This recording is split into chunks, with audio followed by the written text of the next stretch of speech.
March 1945. Dawn creeps over the Pacific like a blade of light.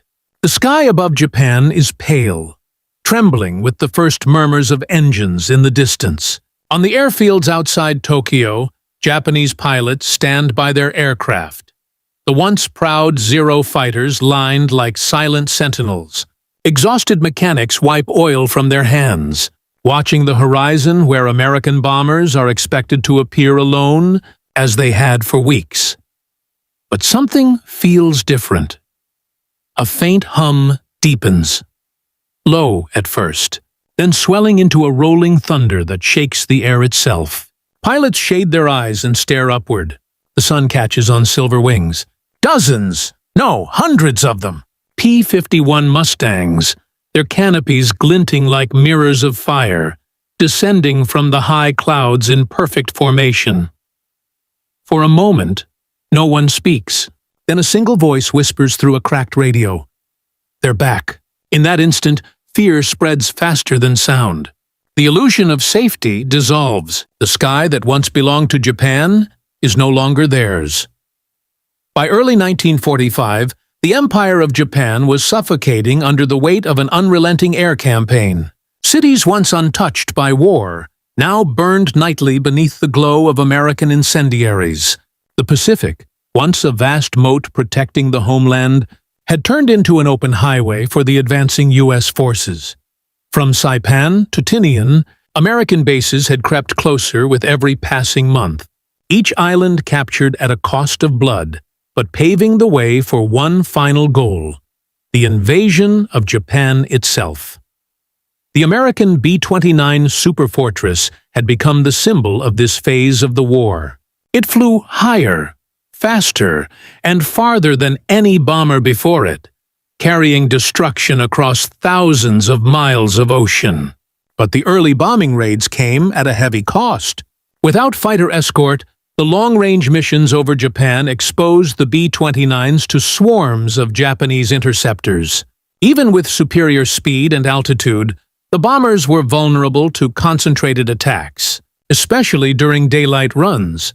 For the Japanese, these victories became moments of pride in an otherwise darkening war. In early 1945, morale within the air units briefly rose. Intelligence officers spread word that American fighter escorts were no longer a threat in the region. Many believed the U.S. had withdrawn its fighters due to logistical strain.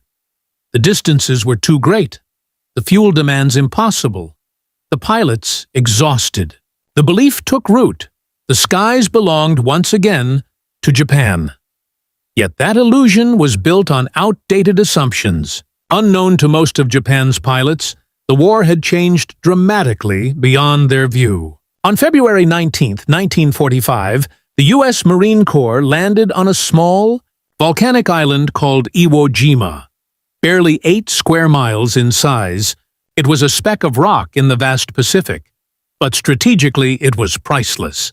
Sitting almost halfway between the Mariana Islands and Tokyo, Iwo Jima offered something no American airfield had before: a place where damaged B-29s could land, and where fighters could refuel before escorting bombers all the way to Japan and back.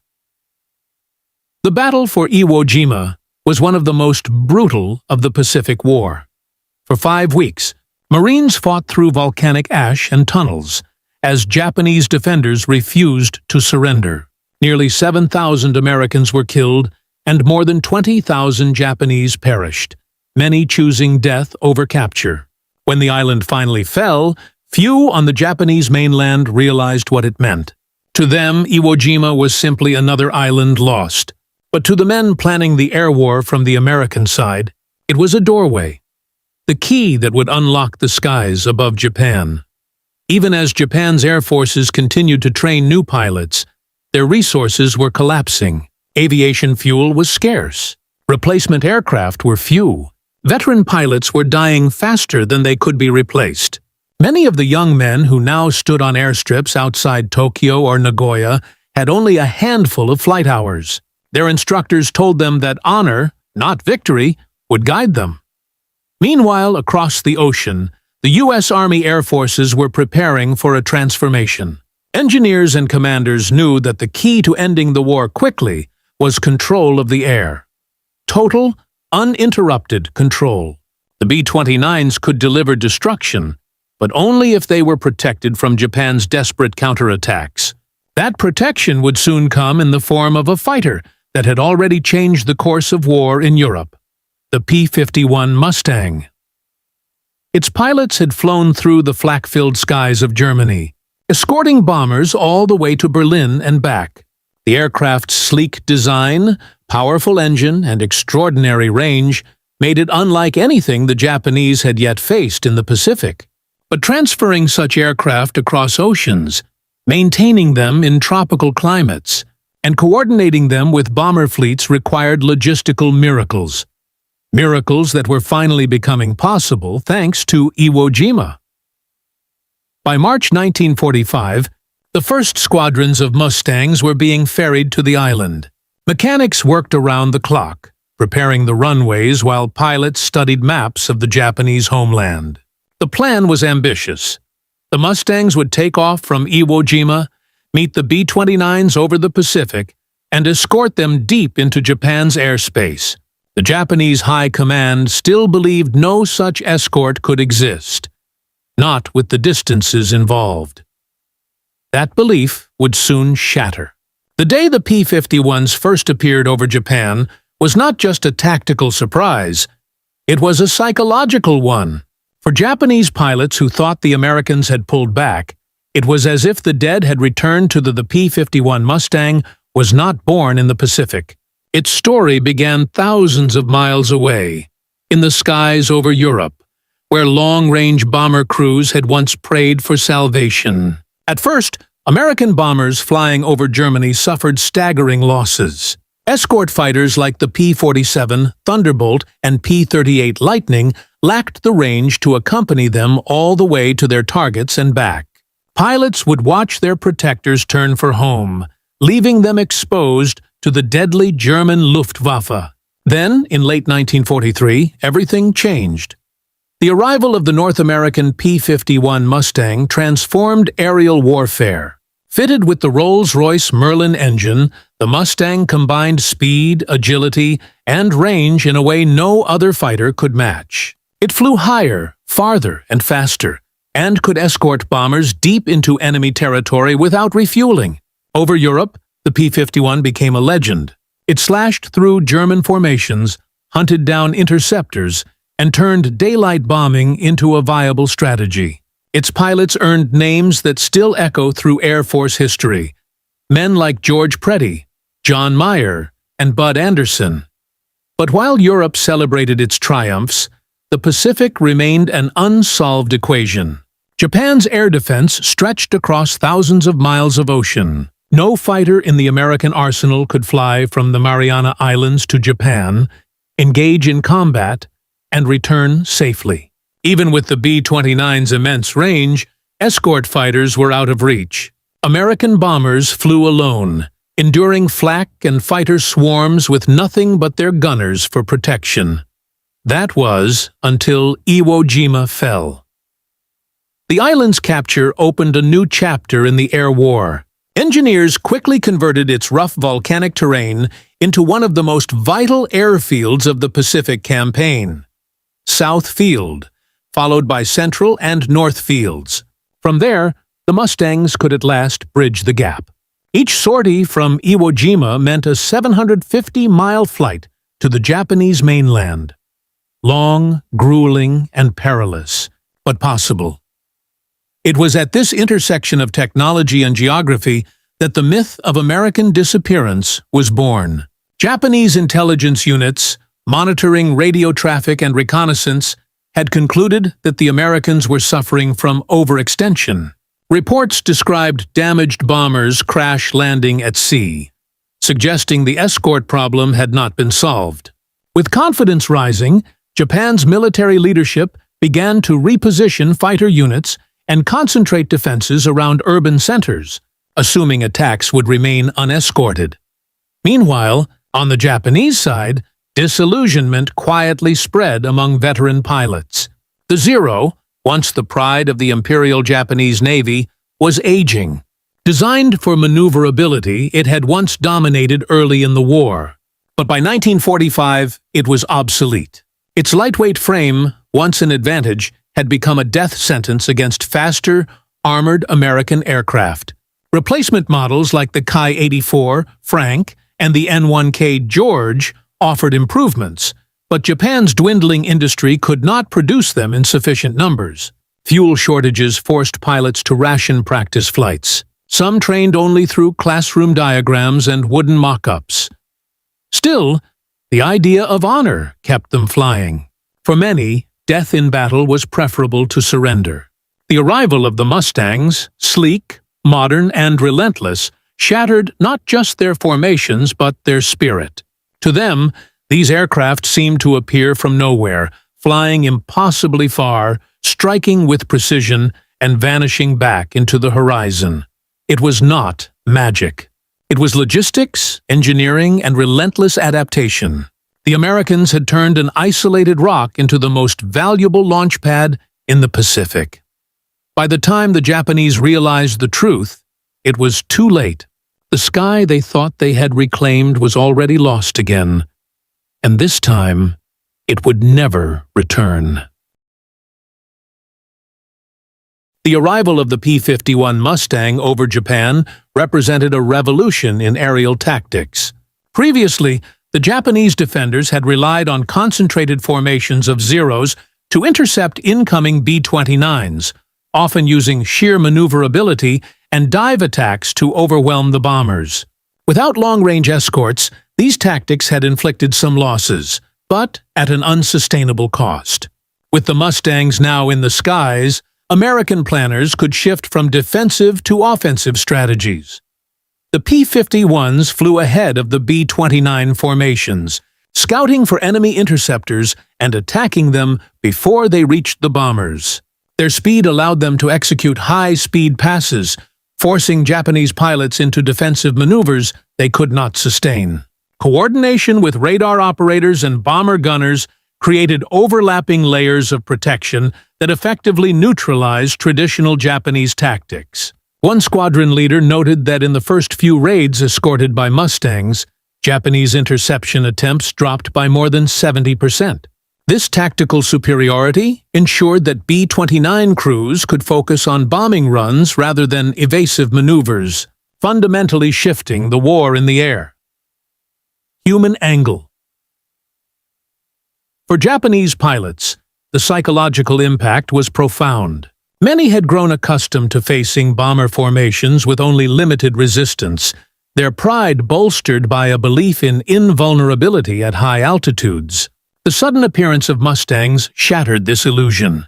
Diaries and letters from the period reflect fear, disbelief, and despair. One pilot wrote, "We thought the Americans had retreated. We were wrong. The sky is no longer ours." The sense of surprise, combined with the Mustang's superior speed and firepower, caused widespread panic during engagements. Even experienced veterans hesitated, their instincts outrun by a machine and a strategy they had not anticipated. Technological angle. The Mustang's design gave it unmatched advantages. The P-51B C models, powered by the Packard-built Merlin engine, could cruise at over 400 miles per hour while maintaining fuel efficiency that allowed for round-trip missions from Iwo Jima to Tokyo. Its 650 caliber M2 Browning machine guns could penetrate the Zero's fragile structure from distances that left Japanese pilots little chance to respond. Additionally, the aircraft's laminar flow wing design reduced drag, giving it superior maneuverability at high altitudes, the operational ceiling where B-29s flew. Japanese pilots quickly realized that their standard dogfighting tactics were ineffective. Attempts to engage the Mustangs often resulted in severe losses, undermining morale further. Leadership angle. American commanders meticulously planned the Mustang escort program. Leaders such as General Jimmy Doolittle and Colonel Gabby Gabreski understood that strategic bombing campaigns could only succeed with air superiority. They coordinated training, logistics, and deployment with precision. Squadrons were rotated carefully to maintain pilot readiness, while maintenance crews worked around the clock to keep the aircraft mission-ready. In contrast, Japanese leadership faced crippling shortages. Decisions were often delayed by communication breakdowns, fuel scarcity, and an inability to replace aircraft quickly. The disparity in leadership effectiveness became starkly visible during the first major Mustang sorties over Japan. Enemy perspective. From the Japanese side, the arrival of Mustangs was described, in both official reports and personal writings, as an unexpected terror. Pilots noted the surprise of encountering fighters they believed had been removed from the Pacific theater. Ground crews, tasked with scrambling Zeros to intercept, faced the grim reality of superior enemy technology. Reports indicate that many Japanese pilots attempted evasive retreats rather than engage directly, a rare concession in a culture emphasizing honor in combat. Even officers in command positions admitted that the Mustang's presence caused confusion and disrupted coordination, illustrating the psychological impact of technological dominance. Moral angle. While the Mustang represented efficiency and superiority for the Americans, it also underscored the human cost of total air dominance. Entire squadrons of Japanese pilots faced near-certain death when attempting to defend against raids. Civilians below, already suffering under relentless firebombing campaigns, witnessed a sky increasingly dominated by machines rather than men. The psychological effect of this dominance extended beyond military calculations, shaping perceptions of inevitability, fear, and futility among the Japanese population. The combination of tactical precision, human fear, technological superiority, effective leadership, enemy disruption, and moral consequence created an environment in which the Mustang's presence was more than a mere addition to the sky. It was a symbol of the war's shifting balance, each angle interwove seamlessly, illustrating how strategy, technology, and psychology converged to redefine the aerial conflict. The emotional toll on Japanese pilots went beyond fear. It was the erosion of identity and confidence. These were men trained for courage, often told that death in battle was preferable to surrender. Yet, when faced with the sudden and overwhelming presence of P-51 Mustangs, even the most experienced pilots experienced a visceral sense of helplessness. Accounts from surviving airmen describe the surreal sight of silver wings glinting in the rising sun, diving in coordinated waves, and vanishing as quickly as they appeared. Letters reveal that some pilots openly wept before taking off, realizing that the skies they had dominated for years were no longer theirs. This psychological collapse was as decisive as any physical defeat. Strategic angle.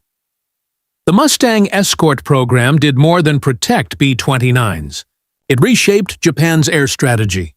Once the Mustangs were active, Japanese high command faced an impossible choice: continue sending fighters into near-certain death, or conserve their dwindling forces for last-ditch defenses. Any attempt to intercept B-29 raids was met with devastating losses. Strategically, the Mustangs enabled the United States to maintain consistent, accurate bombing campaigns with minimal losses, accelerating Japan's industrial collapse and eroding morale on both the military and civilian fronts. The impact was immediate and quantifiable.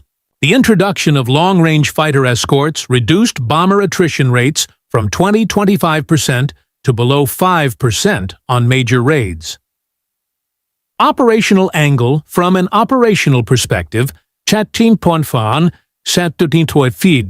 Mustang's integration required meticulous planning. Pilots had to synchronize with B-29 formations across hundreds of miles, navigating over open ocean with minimal landmarks. Radio communication, timing, and fuel management were critical. Any deviation could leave bombers exposed or pilots stranded. The logistical success of the program highlighted the American military's organizational capacity. Crews were rotated to prevent fatigue. Mechanics maintained aircraft under tropical conditions, and intelligence continuously updated flight paths to counter Japanese defenses. This operational excellence turned the Pacific into an environment where precision, timing, and coordination determined survival. Technological evolution, angle. The appearance of the Mustang over Japan also exposed the technological gap between the United States and Japan. Japanese aircraft were formidable early in the war, but by 1945, innovations like high-octane fuel, advanced engines, and reinforced airframes had transformed the balance. The Mustang's laminar flow wings, supercharged engines, and superior firepower made traditional interception methods almost irrelevant. Even advanced Japanese models such as the Ki-84 and N1K could not match the combined speed, range, and firepower of the P-51 in a head-to-head engagement. This disparity forced Japanese engineers to confront the limits of their industrial capacity, highlighting a technological inevitability that would shape the remainder of the conflict. Psychological warfare. Angle. The Mustangs also played a role in psychological warfare. Their sudden appearance created the illusion of omnipresence, forcing Japanese commanders to overestimate American capabilities. Reports indicated that pilots often hesitated to engage, assuming that any sortie would be met with overwhelming force. Ground crews and anti-air units also felt the pressure, knowing that even a single mistake could lead to devastating losses. The psychological dominance achieved by these aircraft magnified the physical effectiveness of the raids, demonstrating that air superiority was as much about perception as reality. Moral and ethical angle. Finally, the Mustang campaign forced both sides to confront ethical dilemmas inherent in modern warfare. For American pilots, the efficiency of the aircraft made engagements deadly but detached. Combat was conducted with speed, precision, and little opportunity for mercy. For Japanese pilots and civilians, the relentless nature of escorted B-29 raids emphasized the human cost of technological superiority. Families on the ground watched cities burn, while young pilots faced nearly impossible odds in the air. The conflict had become a mechanized struggle where human courage and honor collided with innovation and industrial might, underscoring the moral complexities of total war. These 6 angles — human, tactical, technological, leadership, psychological, and moral — converged to explain why the sight of P-51s over Japan was more than an operational surprise. It was a multidimensional shock that reshaped Japanese perception, disrupted military planning, and accelerated the collapse of air resistance. Each perspective reveals a layer of the conflict, highlighting the intertwined consequences of strategy, technology, and human emotion. As the first wave of engagements subsides, the Japanese Air Command scrambles additional units, desperate to reclaim control of the skies. From bases around Tokyo, trained pilots prepare to intercept the returning B-29 formations, unaware that the Mustangs are already in perfect position to meet them. Communications crackle with orders that arrive too late, as American radar coverage and flight coordination anticipate every move. The ensuing dogfights are swift, brutal, and overwhelmingly one-sided. P-51 pilots exploit every advantage: altitude, speed, and firepower. Groups dive from above, targeting the Japanese aircraft in coordinated pincer movements. Maneuvers that once gave the Zero an edge, tight turns, sudden dives, rapid climbs, now fail catastrophically against the Mustang's superior aerodynamics. The Japanese pilots, trained for honor in combat, find themselves caught in situations no amount of skill can overcome. Over industrial suburbs of Tokyo, machine gun tracers streak across the sky. Zeros and Ki-84s ignite mid-air, spiraling toward the earth in trails of smoke. Even experienced pilots hesitate, frozen for brief, fatal seconds as the Mustang formation sweeps past. Some attempt to flee, diving toward mountains or rivers, only to be intercepted again. Observers on the ground note an eerie silence punctuated by explosions and the distant roar of engines. The emotional impact on Japanese airmen is immediate and devastating. Reports describe frantic radio chatter, voices trembling as formations break apart. Letters recovered after the war reveal the disbelief and despair of those who survived. They are everywhere. They appear and disappear at will. We cannot fight them. We cannot escape them. The sky is no longer ours. The phrase "silver ghosts" appears repeatedly, underscoring the almost surreal terror of the Mustang's dominance. American pilots, in contrast, maintain focus and discipline. Flight leaders coordinate attacks with precise timing, ensuring minimal overlap and maximum coverage. P-51 squadrons rotate in and out of the combat zone to maintain energy and effectiveness, while forward observation posts relay enemy positions in real time. The result is a lethal choreography. The Japanese interceptors are overwhelmed before they can mount effective attacks, and the B-29s proceed unscathed to drop their payloads over strategic industrial targets. By mid-afternoon, the tide is unmistakable. Japanese air defenses are fractured. Fuel shortages and damaged aircraft leave many pilots grounded or incapable of immediate deployment. The psychological toll is compounded as high-ranking officers witness firsthand the futility of traditional strategies. Previous doctrines emphasizing numerical advantage or individual heroism are rendered obsolete. Commanders face the sobering reality. The technological and logistical superiority of the Americans has rendered their tactics ineffective. At the same time, the Mustang escorts achieve their secondary objectives. Key Japanese airfields are strafed and partially destroyed, limiting the potential for immediate retaliation. Survivors of downed aircraft face capture or death, further eroding morale. The combination of physical losses and psychological shock creates a cascading effect. Remaining pilots hesitate in engagements, fearing annihilation before even entering combat. Reports from this period indicate an unprecedented collapse in Japanese air coordination. Groups that once flew with cohesion are now scattered. Orders are ignored or delayed. Ground crews are immobilized by fear, unsure whether to launch remaining fighters or conserve resources. The presence of the Mustangs has not merely defeated Japanese aircraft, it has paralyzed the command structure itself. By the end of the day, the strategic implications are clear. The P-51s have ensured that the B-29 bombing campaign will proceed with minimal interference. Japanese air superiority, once taken for granted, is irrevocably lost. The psychological shock experienced by pilots and commanders alike marks a pivotal turning point in the Pacific Air War. From this moment forward, the skies above Japan belong entirely to the Allies, and the myth of invincible Japanese air power has been shattered. The events of March 10, 1945, would resonate far beyond that single day.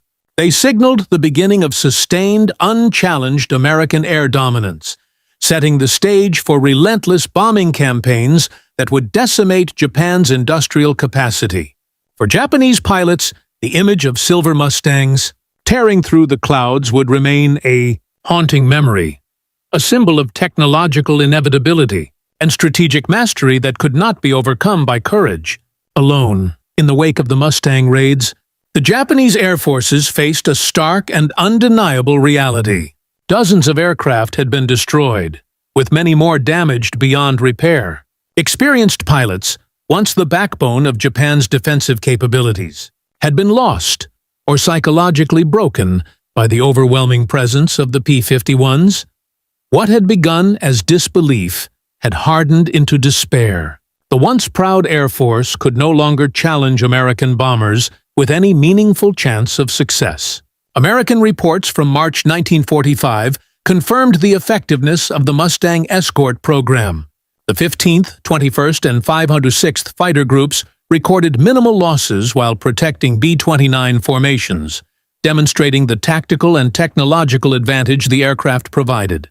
Pilots described clear skies punctuated by brief, decisive engagements where Japanese interceptors were neutralized before they could threaten the bombers. The escort program had shifted the balance of power in the air permanently, reducing bomber attrition rates from approximately 20% on unescorted missions to less than 5%. For the Japanese military command, the consequences were immediate and far-reaching. Radar and communication networks reported gaps in coverage and frequent interception failures. Orders that had once coordinated hundreds of aircraft now reached scattered squadrons too late to matter. High-ranking officers faced a crisis of morale as they recognized that even strategic planning could not compensate for technological and logistical inferiority. Fuel shortages, aircraft scarcity, and inexperienced pilots compounded the problem, leaving Japan's air defense in a near irrecoverable state. Civilians, too, felt the impact indirectly. Cities that had previously been able to anticipate bombing raids based on Japanese fighter activity were now more vulnerable than ever. The Mustang's escort of B-29s allowed American bombers to strike with precision and consistency, inflicting unprecedented damage on industrial and urban centers. Factories, rail yards, and supply depots were destroyed, contributing to the rapid erosion of Japan's war-making capacity. The combined effect of physical destruction and psychological shock deepened a sense of inevitability among the population. The Americans controlled the skies, and with them, the course of the war. Meanwhile, surviving Japanese pilots struggled to maintain cohesion. Many wrote letters expressing fear, disbelief, and hopelessness. Ground crews reported that even those assigned to refueling and arming aircraft hesitated, uncertain if their efforts would make any difference. The sudden and overwhelming presence of the Mustangs disrupted training schedules, reduced sortie rates, and created logistical bottlenecks. For the first time, Japanese commanders realized that their previous assumptions that the Americans had withdrawn their long-range fighters were catastrophically wrong. Mustang dominance extended to strategic planning as well.